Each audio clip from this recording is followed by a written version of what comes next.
Hello friends, ಹೇಗಿದ್ದೀರಾ ಎಲ್ರಿಗೂ ನಮಸ್ಕಾರ. ತುಂಬ ದಿವಸ ಆಯಿತು. ಈ ನಡುವೆ ಸ್ವಲ್ಪ ಇದರ ಟೈಮ್ ಇರಲಿಲ್ಲ, ವಿಡಿಯೋ ಮಾಡಿಲ್ಲ. ಇವತ್ತು ನೋಡಿ ದೊಡ್ಡ ಪತ್ರೆಯಿಂದ ತಂಬುಳಿ ಮಾಡ್ತಾಯಿದ್ದೀನಿ. ನೋಡಿ ಇಲ್ಲಿ ಒಂದು 2 ಕಡ್ಡಿಯಷ್ಟು ಇದು ದೊಡ್ಡ ಪತ್ರೆ ತೊಗೊಂಡಿದ್ದೀನಿ. ಇದು ಕೆಮ್ಮಿಗೆಲ್ಲ ತುಂಬ ಒಳ್ಳೆಯದು ಮತ್ತು ಬೇಗನೂ ಆಗುತ್ತೆ. ನೋಡಿ ಒಂದು ಅರ್ಧ ಹೋಳಷ್ಟು ತೆಂಗಿನಕಾಯಿ ತುರಿದು ಇಟ್ಕೊಂಡಿದ್ದೀನಿ.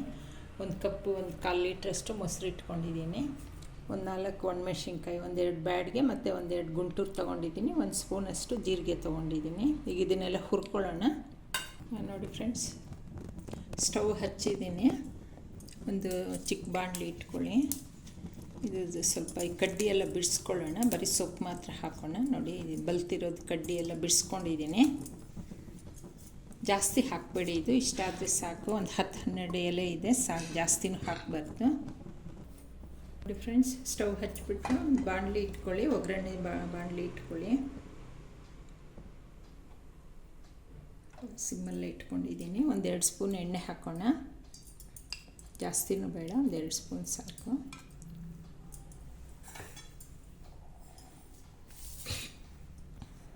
ಎಣ್ಣೆ ಕಾದಿದೆ, ಸಿಮ್ಮಲ್ಲಿ ಇಟ್ಕೊಂಡಿದ್ದೀನಿ. ಈಗ ಒಣಮೆಣ್ಸಿನ್ಕಾಯಿನ ಮುರಿದು ಹಾಕ್ಕೊಳ್ಳೋಣ. 1-2 ಬ್ಯಾಡ್ಗೆ, 1-2 ಗುಂಟೂರು ಹಾಕ್ಕೊಂಡಿದ್ದೀನಿ ಸಾಕು. ಕಡಿಮೆ ಪ್ರಮಾಣದಲ್ಲಿ ಮಾಡ್ತಾಯಿದ್ದೀವಲ್ವ.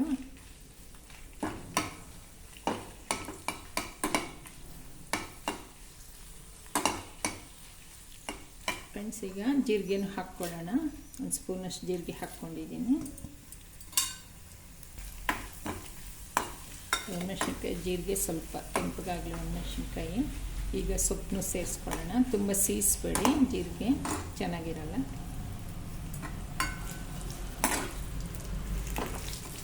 ದೊಡ್ಡಪತ್ರೆ ಸೊಪ್ಪು ಒಂದು ಚಿಕ್ಕ ಪಾಟಲ್ಲಿ ಹಾಕ್ಕೊಳ್ಳಿ, ಬೆಳ್ಕೊಳ್ಳುತ್ತೆ. ತುಂಬ ಒಳ್ಳೆಯದಿದೆ. ಶೀತ ನೆಗಡಿ ಎಲ್ಲ ಆಗಿರುತ್ತಲ್ಲ, ಆ ಟೈಮಲ್ಲಿ ಮಕ್ಕಳಿಗೂ ಮಾಡಿಕೊಟ್ರೆ ಮಾಡೋದು ಸುಲಭ ಮತ್ತು ಅನ್ನಕ್ಕೆಲ್ಲ ತುಂಬ ಟೇಸ್ಟ್ ಚೆನ್ನಾಗಿರುತ್ತೆ ಈ ತಂಬುಳಿ.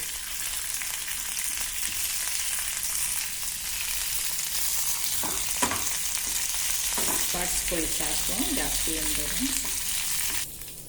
ನೋಡಿ ಫ್ರೆಂಡ್ಸ್, ಸಾಕಾಗಿದೆ. ಒಂದು 5 ನಿಮಿಷ ಬಾಡಿಸ್ಕೊಳ್ಳಿ ಸಾಕು, ತುಂಬ ಹೊತ್ತೇನು ಬೇಡ. ಸ್ಟವ್ ಆಫ್ ಮಾಡೋಣ. ಇಟ್ಕೊಂಡಿದ್ದೇವೆ. ಒಂದು ಅರ್ಧ ಹೋಳಷ್ಟು ಹಾಕ್ಕೊಂಡಿದ್ದೀನಿ. ಇದನ್ನು ಮಿಕ್ಸಿ ಜಾರ್ಗೆ ಸೇರಿಸ್ಕೊಳ್ಳೋಣ.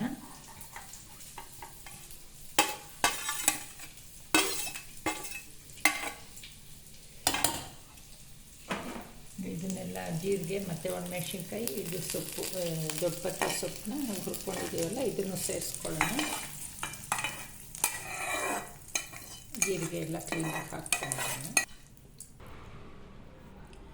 ನೋಡಿ ಫ್ರೆಂಡ್ಸ್, ತೆಂಗಿನಕಾಯಿ ತುರಿ ಮತ್ತು ಹುರಿದಿರೋ ಇದು ಪದಾರ್ಥಗಳನ್ನೆಲ್ಲ ಸೇರಿಸ್ಕೊಂಡಿದ್ದು ಮಿಕ್ಸಿ ಜಾರ್ಗೆ.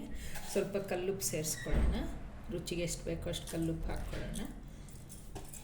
ನೋಡಿ ಫ್ರೆಂಡ್ಸ್, ಉಪ್ಪು ಎಲ್ಲ ಸೇರಿಸ್ಕೊಂಡಿದ್ದೀನಿ. ಈಗ ಇದನ್ನು ಸ್ವಲ್ಪ ರುಬ್ಕೊಳ್ಳೋಣ. ರುಬ್ಕೊಂಡ್ಬರ್ತೀನಿ. ನೋಡಿ ಫ್ರೆಂಡ್ಸ್, ಈ ರೀತಿ ಆಗಿದೆ. ಎಲ್ಲ ಸೊಪ್ಪು, ಕಾಯಿ ತುರಿ ಎಲ್ಲ ಹಾಕ್ಬಿಟ್ಟು ಇದು ಮಿಕ್ಸಿಯಲ್ಲಿ ರುಬ್ಕೊಂಡಿದ್ದೀನಿ. ನೋಡಿ ಈ ರೀತಿ ಬಂದಿದೆ. ಈಗ ಬೌಲ್ಗೆ ಹಾಕ್ಕೊಳ್ಳೋಣ. ಇದನ್ನು 1-2 ಸ್ಪೂನಷ್ಟು ನೀರು ಹಾಕಿದ್ದೆ ಅಷ್ಟೇ, ಜಾಸ್ತಿ ಏನು ಹಾಕಿಲ್ಲ. ಬೇಕಾದರೆ ನೀವು ಮೊಸರು ಮಜ್ಜಿಗೆ ಹಾಕ್ಕೊಂಡು ಇದು ಮಾಡ್ಕೊಂಡು 1-2-3 ಸ್ಪೂನ್ ಅಷ್ಟೇ ನೀರು ಹಾಕಿದ್ದೆ. ನೋಡಿ ಫ್ರೆಂಡ್ಸ್, ಈಗ ಮೊಸರು ಸೇರಿಸ್ಕೊಳ್ಳೋಣ. 1/4 ಲೀಟ್ರ್ ಅಷ್ಟಿದೆ. ಮೊಸರು ಉಪ್ಪು ಹಾಕಿದ್ದೀವಲ್ಲ, ಉಪ್ಪೇನು ಬೇಡ. ಏನೋ ಕಮ್ಮಿ ಅನಿಸಿದ್ರೆ ಮತ್ತೆ ಸೇರಿಸ್ಕೊಳ್ಳಿ. ಚೆನ್ನಾಗಿ ಮಿಕ್ಸ್ ಮಾಡ್ಕೊಳ್ಳಿ ಅಷ್ಟೇ. ಇದು ಜಸ್ಟ್ ಒಂದು 5 ಮಿನಿಟ್ಸಲ್ಲಿ ಆಗಿಬಿಡುತ್ತೆ. ಒಂದು ಸ್ವಲ್ಪ ಕಾಯಿ ತುರ್ಕೊಂಡ್ರೆ, ಇದು ಹುರ್ಕೊಂಡ್ಬಿಟ್ಟು ಸೊಪ್ಪಿದ್ರೆ ಒಂದು ಪಾಟಲ್ಲಿ ಹಾಕ್ಕೊಳ್ಳಿ. ತುಂಬ ಚೆನ್ನಾಗಿ ಬೆಳೆಯುತ್ತೆ ಇದು. ಮತ್ತು ತುಂಬ ಒಳ್ಳೆಯದು, ಮತ್ತು ಅನ್ನಕ್ಕೆಲ್ಲ ತುಂಬ ಒಳ್ಳೆ ಟೇಸ್ಟ್ ಚೆನ್ನಾಗಿರುತ್ತೆ. ಒಂದು ಸರಿ ಟ್ರೈ ಮಾಡಿ ನೋಡಿ, ತುಂಬ ಚೆನ್ನಾಗಿರುತ್ತೆ. ನೋಡಿ ಸಾಕಿಷ್ಟ ಇರಲಿ, ತುಂಬ ನೀರು ಮಾಡಬೇಡಿ. ನೋಡಿ ಹದ ಇರಲಿ.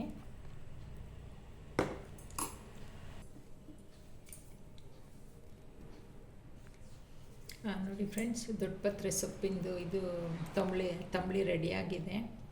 ಒಂದ್ಸರಿ ನೀವು ಟ್ರೈ ಮಾಡಿಬಿಟ್ಟು ಹೇಳಿ ಕಮೆಂಟ್ ಮೂಲಕ ಯಾವ ರೀತಿ ಬಂದಿದೆ ಅಂದ್ಬಿಟ್ಟು. ನನ್ನ ರೆಸಿಪಿಗಳೆಲ್ಲ ಇಷ್ಟ ಆದರೆ ಬೇರೆಯವ್ರಿಗೂ ಶೇರ್ ಮಾಡಿ. ನನ್ನ ಚಾನಲ್ ಸಬ್ಸ್ಕ್ರೈಬ್ ಮಾಡಿ, ಸಪೋರ್ಟ್ ಮಾಡಿ ನನಗೆ. Okay, thank you friends.